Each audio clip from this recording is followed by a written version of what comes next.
សូមជម្រាបសួរជួបជាមួយនឹងខ្ញុំសាជាថ្មីក្នុងកម្មវិធីសង្ខេបព័ត៌មានប្រចាំថ្ងៃព័ត៌មានដែលនាងខ្ញុំនឹងជម្រាបជូនមិត្តអ្នកស្ដាប់នៅពេលនេះរួមមានជនជាតិចិន110នាក់ដែលពាក់ព័ន្ធ online scam ឬការឆបោកតាមប្រព័ន្ធ online ត្រូវបានបណ្តេញចេញពីប្រទេសកម្ពុជាចិនប្រកាសគាំទ្រកម្ពុជាក្នុងការកោះរំលីងឬគល់នៃឧក្រិដ្ឋកម្មឆបោកតាម onlineកម្ពុជាឡើងបដិញ្ញាមិនអនុញ្ញាតឲ្យកម្លាំងអមិតណាប្រើទឹកដីដើម្បីបំផ្លាញអធិបតេយ្យប្រទេសមួយទៀតឡើយ CDC អនុម័តក្រុមហ៊ុនមួយបង្កើតរោងចក្រតម្លៃជាង$7 លាននៅខេត្តកំពង់ស្ពឺកំពង់ផែស្វយ័តព្រះសីហនុនិងភ្នំពេញរកចំណូលបានជាង$200 លានកើន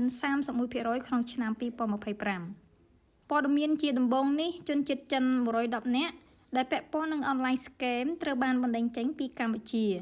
ជនជាតិចិនចំនួន110នាក់ដែលពាក់ព័ន្ធករណីឆបោកតាមប្រព័ន្ធបច្ចេកវិទ្យាត្រូវបានបណ្តេញចេញពីប្រទេសកម្ពុជាកាលពីយប់ថ្ងៃទី7 ខែកុម្ភៈ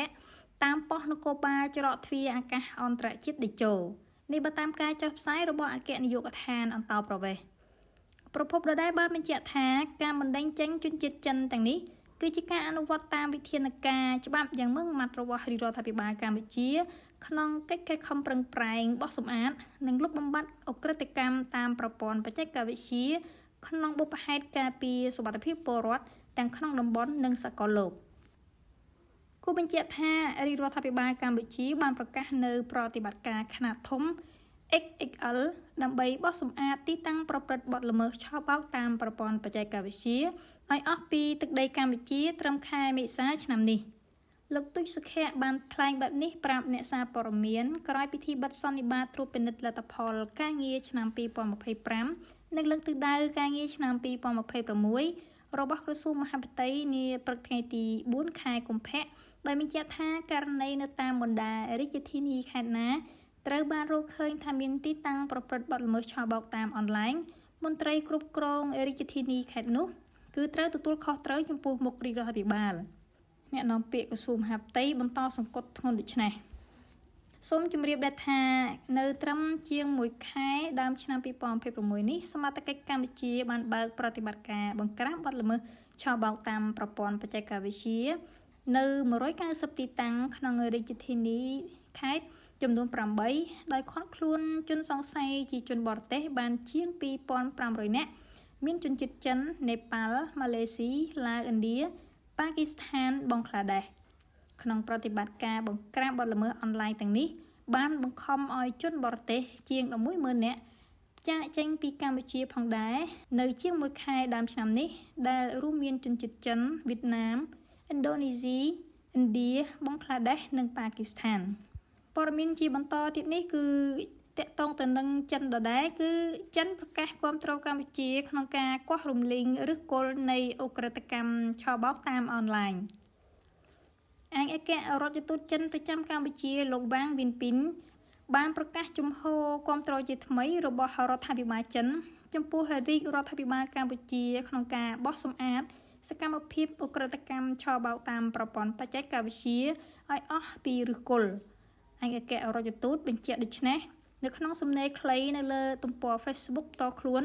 បន្ទាប់ពីលោកបានជួបផ្លាស់ប្ដូរមតិលើការបង្ក្រាបបទល្មើសឆបោកតាមប្រព័ន្ធទូរគមនាគមន៍និងបណ្ដាញអ៊ីនធឺណិតជាមួយឧបនាយករដ្ឋមន្ត្រីសសុខារដ្ឋមន្ត្រីក្រសួងមហាផ្ទៃកាលពីរសៀលថ្ងៃទី7 ខែកុម្ភៈឆ្នាំ2026លោកវ៉ាងវិនពីនបានបញ្ជាក់ក្នុងទំព័រ Facebook ដូចនេះថាយើងខ្ញុំសូមវិតម្លៃខ្ពស់ចំពោះវិធានការបង្ក្រាបយ៉ាងម៉ឺងម៉ាត់របស់កម្ពុជានិងគាំទ្រយ៉ាងមុតមមដល់កម្ពុជាក្នុងការបោះសម្អាតនៅសកម្មភាពឧក្រិដ្ឋកម្មឆបោកតាមប្រព័ន្ធបច្ចេកវិទ្យាឲ្យអស់ពីឫសគល់សូមបញ្ជាក់ថាជំនួបរវាងរដ្ឋមន្ត្រីក្រសួងមហាផ្ទៃនិងលោកឯកអគ្គរដ្ឋទូតចិននេះគឺកើតឡើងតែប្រមាណថ្ងៃបន្ទាប់ពីរាជរដ្ឋាភិបាលកម្ពុជាបានប្រកាសនៅប្រតិបត្តិការខ្នាតធំ XXL ដើម្បីបោះសម្អាតទីតាំងប្រព្រឹត្តបទល្មើសឆបោកតាមប្រព័ន្ធបច្ចេកវិទ្យាឲ្យអស់ពីទឹកដីកម្ពុជាត្រឹមខែមេសាឆ្នាំនេះប្រតិបត្តិការ XXL នេះត្រូវបានបញ្ជាក់ដោយអ្នកនាំពាក្យក្រសួងមហាផ្ទៃលោកទុយសុខៈនៅក្រោយពិធីបើកសន្និបាតត្រួតពិនិត្យលទ្ធផលការងារឆ្នាំ2025 និងលើកទឹកដៃការងារឆ្នាំ2026របស់ក្រសួងមហាផ្ទៃកាលពីថ្ងៃទី4ខែកុម្ភៈអ្នកនាំពាក្យក្រសួងមហាផ្ទៃបានសង្កត់ធ្ងន់ថាប្រតិបត្តិការបោះសម្អាតខ្នាតធំនេះគឺដើម្បីផ្ដាច់ដង្ហើមចុងក្រោយនៃការប្រព្រឹត្តបទល្មើសឆបោកតាមប្រព័ន្ធបច្ចេកវិទ្យានៅកម្ពុជាគូកត់សម្គាល់ដែរថាបន្ទាប់ពីជំនួបនេះពលគឺយប់ថ្ងៃទី7ខែកុម្ភៈអាជ្ញាធរកម្ពុជានិងចិនបានអនុវត្តរួមគ្នានៅចំណាត់ការបណ្ដេញជនជាតិចិន110នាក់ដែលពាក់ព័ន្ធនឹងការឆបោកតាមប្រព័ន្ធអនឡាញចេញទៅប្រទេសចិនវិញតាមរយៈជើងហោះហើរពិសេសនៅក្នុងពេលអនុវត្តវិធានការបណ្ដេញជនជាតិចិននៅអាកាសយានដ្ឋានអន្តរជាតិតេជោនេះក៏ឃើញវត្តមានរបស់លោកវ៉ាងវិនពីនឯកអគ្គរដ្ឋទូតចិនផងដែរនៅក្នុងក្របខ័ណ្ឌនៃកិច្ចសហប្រតិបត្តិការប្រយុទ្ធប្រឆាំងអ ுக ្រិតកម្មឆ្លងដែននេះអាជ្ញាធរកម្ពុជានិងចិនបានចាប់ខ្លួននិងបញ្ជូនលោកជេនស៊ី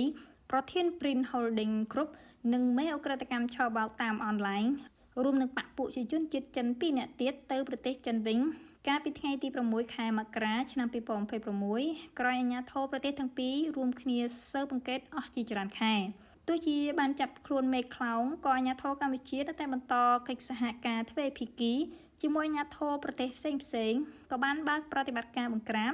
និងចាប់ខ្លួនជនសង្ស័យជាបន្តបន្ទាប់ទៀតដែរចាប់តាំងពីខែមករាដល់ខែកុម្ភៈនេះរបាយការណ៍ពីលេខាធិការដ្ឋានកបឆបបានឲ្យដឹងថាជាង1ខែដើមឆ្នាំ2026នេះសមត្ថកិច្ចកម្ពុជាបានបើកប្រតិបត្តិការបង្ក្រាបបទល្មើសឆបោកតាមប្រព័ន្ធបច្ចេកវិទ្យានៅ190ទីតាំងក្នុងរាជធានីខេត្តចំនួន8ដោយឃាត់ខ្លួនជនសង្ស័យជាជនបរទេសបានជាង2500នាក់មានជនជាតិចិននេប៉ាល់ម៉ាឡេស៊ីឡាវឥណ្ឌា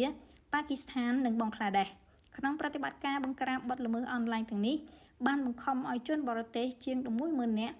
រួមមានជនជាតិចិនវៀតណាមឥណ្ឌូនេស៊ីឥណ្ឌាបង់ក្លាដេសនិងប៉ាគីស្ថានបានចាកចេញពីកម្ពុជានៅជាង1ខែដើមឆ្នាំនេះចូលមកដល់ព័ត៌មានជាបន្តទៀតនេះគឺកម្ពុជាឡាវបដិញ្ញាមិនអនុញ្ញាតឲ្យកម្លាំងអមិត្តណាប្រើទឹកដីដើម្បីបំផ្លាញអធិបតេយ្យប្រទេសមួយទៀតឡើយកម្ពុជានិងឡាវបានបដិញ្ញាចិត្តរួមគ្នាមិនអនុញ្ញាតឲ្យកម្លាំងនៃប្រទេសអមិត្តណាមួយប្រើប្រាស់ទឹកដីរបស់ប្រទេសមួយដើម្បីបំផ្លាញស្ថិរភាពសន្តិសុខនិងអធិបតេយ្យភាពរបស់ប្រទេសមួយទៀតឡើយក្នុងទំនាក់ទំនងជាបងប្អូននិងជាអ្នកជិតខាងល្អកម្ពុជាឡាវចាត់ទុកសាមគ្គីភាពជាចំណុចសំខាន់ដើម្បីវិបលភាពរួមតាមសេចក្តីប្រកាសព័ត៌មានរបស់ក្រសួងការបរទេសស្តីពីលទ្ធផលទស្សនកិច្ចផ្លូវរដ្ឋរបស់លោកថងលុនស៊ីសូលីតអគ្គលេខាធិការបកប្រជាជនបដិវត្តន៍ឡាវនិងជាប្រធានរដ្ឋឡាវនៅកម្ពុជានៅថ្ងៃទី7ខែកុម្ភៈទាំងកម្ពុជានិងឡាវមើលឃើញភាពរីកចម្រើននៃទំនាក់ទំនងរវាងគ្នាពិសេសកិច្ចសហប្រតិបត្តិការលើគ្រប់វិស័យដែលនាំប្រយោជន៍ដល់ប្រជាជននៃប្រទេសទាំងពីរទន្ទឹមនឹងនេះភាគីទាំងពីរបានបញ្ញាចិត្តរួមគ្នារក្សា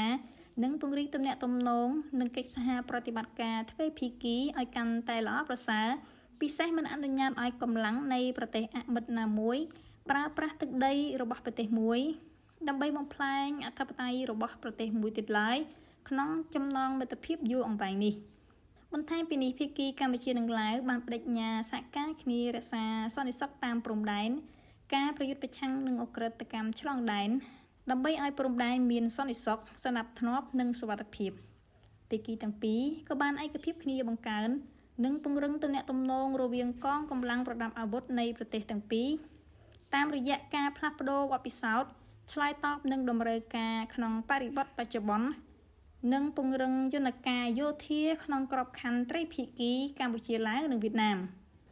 តកតងនឹងរឿងព្រំដែនការងារខណ្ឌសីមានិងបោះបង្គោលព្រំដែនកម្ពុជានិងឡាវសម្រេចបាន 86% ហើយភាគីទាំងពីរក៏បានឯកភាពគ្នា